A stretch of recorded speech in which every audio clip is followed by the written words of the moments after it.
यहाँ कई लोकल दलों से है, कई पार्टियों से है। उसी तरीके से विपक्ष का भी गठबंधन कांग्रेस के साथ तो लमसम क्लियर है। और बाकी देखिए कि और कौन जुड़ते हैं। यदि हम लोग भी अगर जोड़ेंगे, जैसे चंद्रशेखर भाई हुए, बहन मायावती जी हो गई, तमाम ऐसी पार्टियां अगर इनको जोड़ेंगे तो वास्तविक रूप से कि बहुजनों का जो वोट है वो हमको मिलेगा, हम लोग सरकार बनाने में सफल होंगे। सोनू जी, एक बात बताइए, जैसे देखा जा रहा है कि मछली शहर विधानसभा का चुनाव नजदीक हो रहा है और उत्तर प्रदेश का भी चुनाव ज्यादातर माना जा रहा है कि इस बार बिना गठबंधन के नहीं होगा। क्या लग रहा है आपको? उम्मीद है कि मतलब ये गठबंधन की सरकार बनने वाली है या फिर अकेले की सरकार किसकी बनने वाली है? देखिए, इसमें कोई डाउट नहीं है, क्योंकि आज प्रेजेंट टाइम में जो हुकूमत मुसल्लत हुई है उत्तर प्रदेश की सरजमी पे, तो कहीं ना कहीं उससे लड़ना बहुत आसान नहीं है। और लड़ने के लिए कहीं ना कहीं सबको एक प्लेटफॉर्म पे आना पड़ेगा, एकजुट होना पड़ेगा, एक बड़ी अलायंस खड़ी करनी पड़ेगी, जिसके दम पर आप पूरे प्रदेश में चुनाव लड़ेंगे और एक नेम एक फेस बनाना पड़ेगा। मछली शहर विधानसभा से किसका चेहरा ज्यादातर लोगों को पसंद आ रहा है? अभी फिलहाल मछली शहर में तो मछली शहर की शेरनी सदन से लेके जमीन से लेके सदन तक लड़ने वाली बहन डॉक्टर रागिनी सोनकर जी, जो कि इतनी मजबूत कैंडिडेट के रूप में हैं। आप इस चीज को बाखूबी देखते भी हैं, मौके जोके पे काम आती हैं हर एक मुद्दे पे। सोनू जी, मैं रोकना चाहूंगा क्योंकि सपा से जो कि जगदीश सोनकर जी भी थे, हालांकि उनको टिकट नहीं दिया गया, रानी सोनकर जी को टिकट दिया गया। हाँ, वो टिकट पाए और जीते। लेकिन क्या इस बार जगदीश सोनकर जी भाजपा से लगे हुए हैं, उनको अगर टिकट मिलती है, क्या आपको उम्मीद जगती है रानी सोनकर क्या यहाँ से सीट निकालना आसान होगा? माननीय मंत्री जी जगदीश सोनकर जी को अगर टिकट मिलता है भारतीय जनता पार्टी से, तो मछली शहर की सीट हम बहुत ही शानदार वोटों से चुनाव जीतेंगे। पिछली मार्जिन 8600 वोटों से था। ये मैं कह रहा हूं, मेरा वक्तव्य कह रहा है कि मछली शहर आप कम से कम 30,000 वोट से चुनाव जीतेंगी, बहन डॉक्टर रागिनी सोनकर। राजेश भाई बताइए। भाई साहब, विजय जी, देखा जाए लगातार इस समय सभी पार्टियां जो है कि चर्चे में हैं और सब दौड़ा कर रहे हैं, ग्रामीणों के साथ में मिलजुल रहे हैं और सब अपनी चुनावी चर्चा में ला रहे हैं अपनी पार्टी को। क्या उम्मीद लगती है कि इस बार किस किस का गठबंधन होने वाला है? गठबंधन तो जिस प्रकार से भाजपा का गठबंधन यहाँ कई लोकल दलों से है, कई पार्टियों से है, उसी तरीके से विपक्ष का भी गठबंधन कांग्रेस के साथ तो लमसम क्लियर है। और बाकी देखिए कि और कौन जुड़ते हैं। यदि हम लोग भी अगर जोड़ेंगे, जैसे चंद्रशेखर भाई हुए, बहन मायावती जी हो गई, तमाम ऐसी पार्टियां अगर इनको जोड़ेंगे तो वास्तविक रूप से कि बहुजनों का जो वोट है वो हमको मिलेगा, हम लोग सरकार बनाने में सफल होंगे।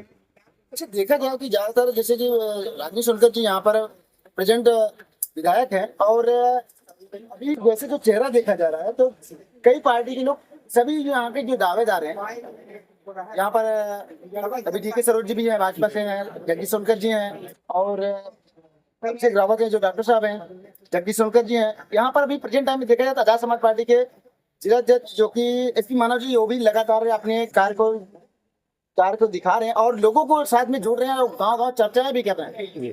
तो क्या उम्मीदें जगती है कि इस बार जनता किसको चुनेगी? क्या उम्मीदें ज्यादा जगती है कि इनके ऊपर ज्यादा लुभावना होगा? ऐसा कौन सा मुद्दा रहेगा कि जिसपे जनता उनके ऊपर जाएगी?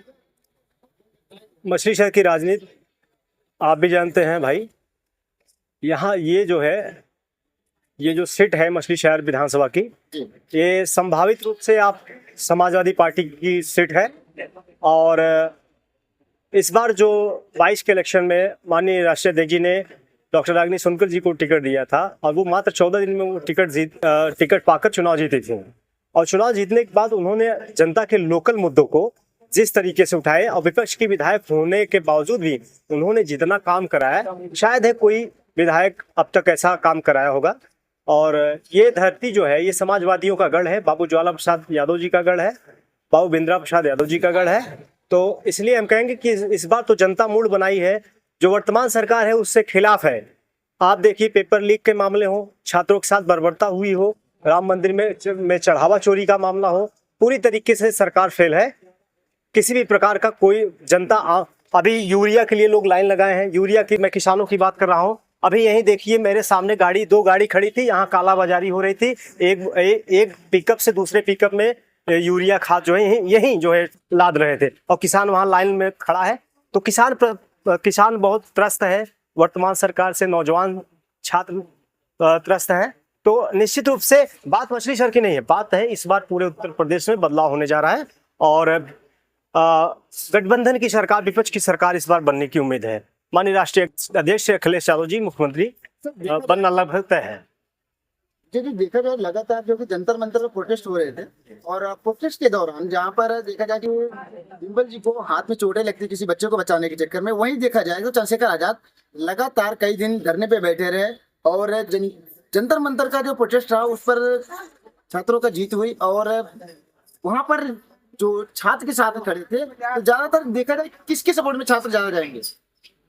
छात्र वो जो भीड़ थी वो किसी राजनीतिक पार्टी के न कार्यकर्ता थे, न किसी के सपोर्टर थे। जो छात्र वहां थे वो अपने लीगल मांगों को लेकर, जो नीट में पेपर लीक हुआ था, वो उसके विरोध में सरकार से संवाद करना था। लेकिन सरकार ने जो तानाशाही अपना रवैया वहां अपनाई और छात्रों के ऊपर बर्बरता पूर्वक लाठीचार्ज कराई, जिनमें हाथ पैर टूटा, सर फटा, तो ये कहीं ना कहीं ये पूरी तरीके से सरकार के सिस्टम को फेल बताती है। और जब कोई सरकार का व्यवस्था गड़बड़ होता है, सिस्टम फेल होता है, आखिर फेल नहीं था इनका सिस्टम तो क्यों धर्मेंद्र प्रधान जी जो इस्तीफा दिए?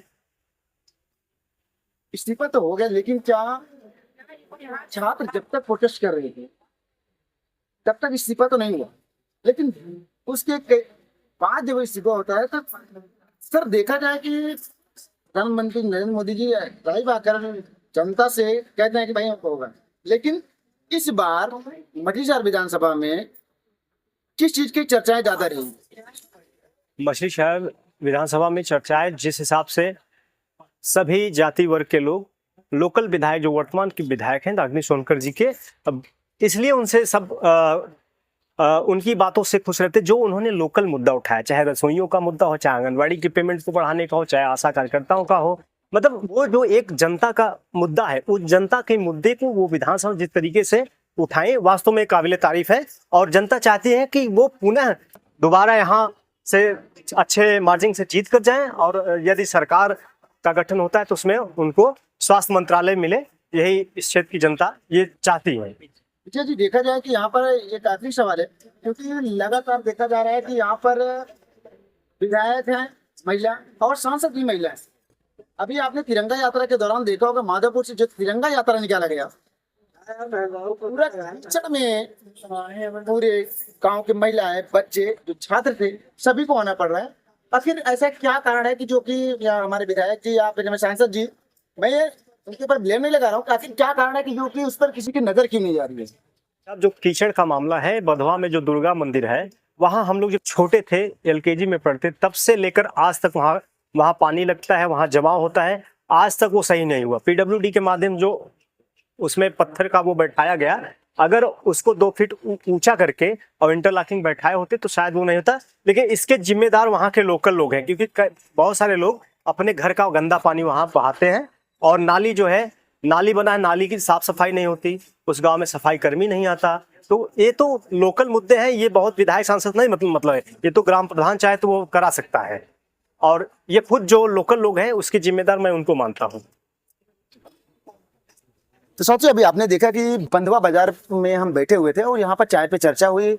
लगातार मछली शहर विधानसभा का जो चुनावी चर्चा है, लगातार देखा जा रहा है यहाँ पर कई पार्टियों के लोग जो जोर तोर से मेहनत कर रहे हैं अपनी पार्टियों को चुनाव जिताने की फोड़ में है। तो आपकी क्या राय है, क्या मछली शहर विधानसभा 2027 में यहाँ से कौन विधायक बन के जाएगा? आपकी क्या राय है, कमेंट बॉक्स में जरूर दें। देखते रहिए वायर इन पॉइंट, तब तक के लिए जय हिंद, जय भारत।